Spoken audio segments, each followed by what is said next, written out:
حضرت عمر بن الخطاب رضی اللہ عنہ اسلام کے دوسرے خلیفہ اور رسول نبی کریم کے قریبی ساتھی تھے۔ اپنے اسلام کی ابتدائی تاریخ میں ایک اہم کردار ادا کیا اور اپنی حکمت، طاقت اور ایمان کے لیے جانے جاتے تھے۔ حضرت عمر بن الخطاب کی زندگی اور شہادت کے بارے میں کچھ تفصیلی معلومات ہیں۔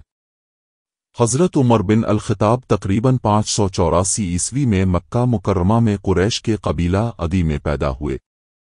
اسلام قبول کرنے سے پہلے وہ اپنے مضبوط کردار، ذہانت اور قائدانہ خصوصیات کے لیے مشہور تھے۔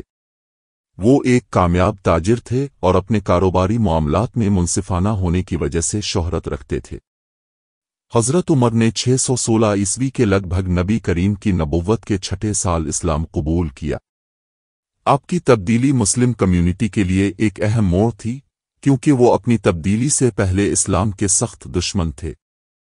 آپ کے قبول اسلام نے ابتدائی مسلم کمیونٹی کو قریش قبیلے کے ظلم و ستم کے خلاف ایک طاقتور اتحادی اور محافظ فراہم کیا۔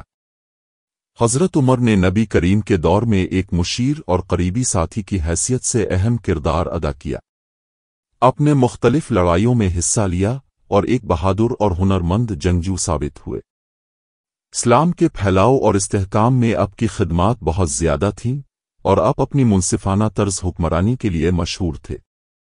632 عیسوی میں رسول نبی کریم کی وفات کے بعد حضرت عمر رضی اللہ عنہ کو امت مسلمہ نے دوسرا خلیفہ منتخب کیا۔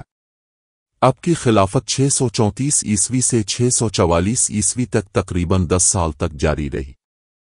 آپ کی حکومت کے دوران اسلامی سلطنت نے مختلف فوجی فتوحات کے ذریعے نمایاں طور پر توسیع کی، جس میں یروشلم کی آزادی اور فارس اور بازنطین سلطنتوں کی شکست شامل ہے۔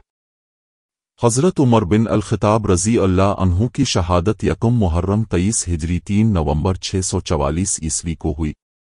مدینہ منورہ میں مسجد الحرام میں نماز فجر کی امامت کے دوران ابو لولو فیروز نامی ایک فارسی غلام نے آپ کو چاقو سے وار کیا۔ شدید زخمی ہونے کے باوجود حضرت عمر رضی اللہ عنہ نماز پڑھاتے رہے، لیکن زخموں کی تاب نہ لاتے ہوئے بالآخر گر گئے۔ حضرت عمر رضی اللہ عنہ 3 دن بعد 3 ذی الحجہ 23 ہجری 7 نومبر 644 عیسوی کو زخموں کی تاب نہ لاتے ہوئے چل بسے۔ حضرت عمر بن الخطاب رضی اللہ عنہ کی شہادت نے عالم اسلام پر گہرے اثرات چھوڑے۔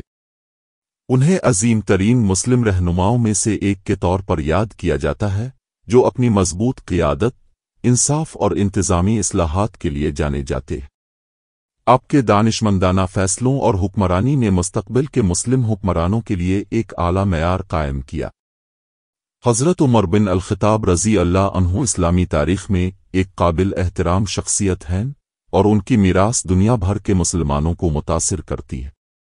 آپ کی لگن، ہمت اور اسلام کے اصولوں سے وابستگی نے امت پر دیر پا اثر چھوڑا ہے۔